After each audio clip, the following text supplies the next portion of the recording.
Gusto ko para di ba? Kaaway na ang turing niya kay Annalyn. Doktor Santos, umalis ka na! Ang programang ito ay rated SPG. Striktong patnubay at gabay ng magulang ang kailangan. Maaaring may masiselang tema, lengguwahe, karahasan, sexual, horror o droga na hindi angkop sa mga bata. Umaatake na nga ng pailalim itong si Giselle sa Apex at unti-unti na niyang kinakausap ang mga board members nito upang mabawi na nga ng mga tanyag ang kanila naman talagang hospital.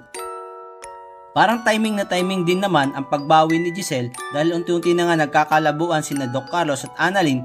Kung noon ay hangang-hanga itong si Doc Carlos sa katalinuhan ni Annalyn ay ngayon ay hindi na dahil tinuturi na nga ni Doc Carlos si Annalyn bilang hadlang sa kanyang love life. Sa katunayan nga nito, hindi na nga sasang-ayunan ni Doc Carlos ang mga research ni Annalyn patungkol sa VIP nilang pasyente at bilang residente pa lang daw itong si Annalyn ay dapat lang daw itong sumunod kay Doc Carlos. At ang atupagin lang daw nito ay ang pagiging assistant ni Doc Carlos. At lalo pa nga nang gagalaiti itong si Doc Carlos kay Annalyn dahil ang kanilang pasyenteng dating professor nila Carlos at Robert ay hangang-hanga sa batang genius na si Annalyn sa mga desisyon nito. Mas makakatulong sa kanilang pasyenteng gaganaping operasyon nito na hindi naman sinasang-ayunan ni Carlos. At hindi nga lang kay Annalyn kitang-kita ang pagbabago ng ugali ni Carlos kundi pati kay Lynette dahil pagsasabihan niya ito na hindi na dapat binibaby ang kanyang anak na si Annalyn pero masisisi ba ni Doc Carlos si Lynette sa pagiging ina nito kay Annalyn?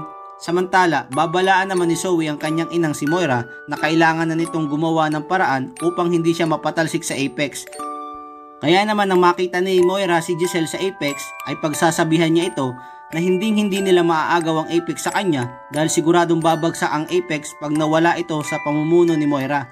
Pero babaliwalain lang ni Giselle ang mga sinabi ni Moira kundi ipagpapatuloy na lang niya ang pag-agaw sa Apex.